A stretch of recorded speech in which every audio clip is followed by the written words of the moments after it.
Hey guys, Wix100 here, and I am starting my new GIMP tutorial series. So the first few things I will do is the very basic GIMP features, like how to use tools, layers, and filters. So those will be my first 3 GIMP tutorials, and then I will start going into more specific stuff, like how to make a star field, like with space and a nebula galaxy type thing, or how to make lightning, or how to make a cloth banner and different textures and stuff. So the first few tutorials will be different tools and tricks, and then I will get into more specified tutorials after that. So first thing would be to create a new file. So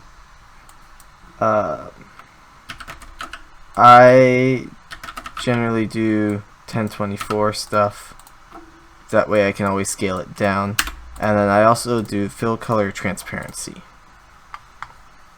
So let's start with that. Okay, so first tool is the the pencil. So a pencil is a brush tool that does not do any transparency. So the lines here are rough. It's by pixel. There is also paintbrush, which is, let's go with that brush.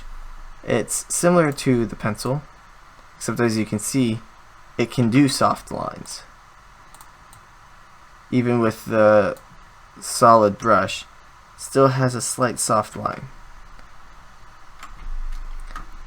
There is also the paint bucket, which just fills a solid area. The gradient tool, which you can change the shape of the gradient. You can do a radial design, or that was not a good example, or square,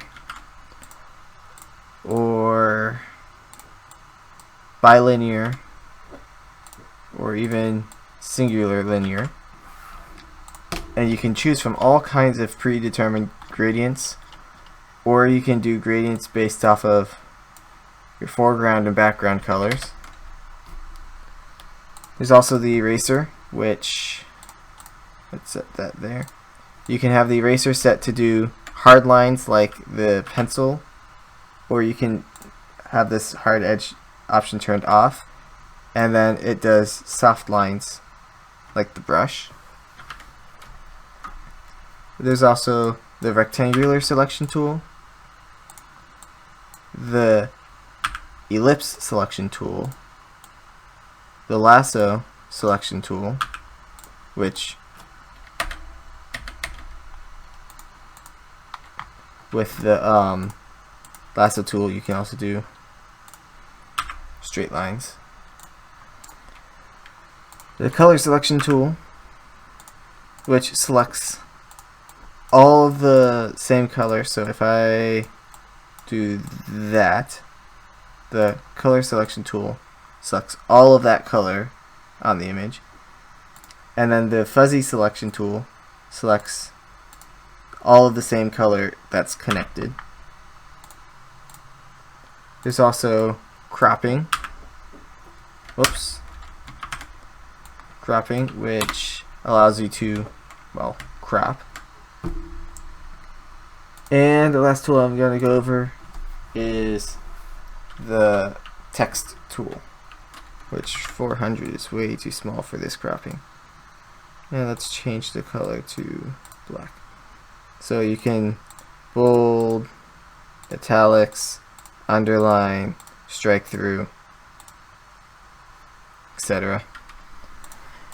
So those were the different basic tools in GIMP, the ones that I will be using most often. A lot of it is self-explanatory, like most, they are the same functions that are in most, if not all, graphic editors like GIMP. So, hope you enjoyed. Check out all the stuff down in the description. Till next time, bye!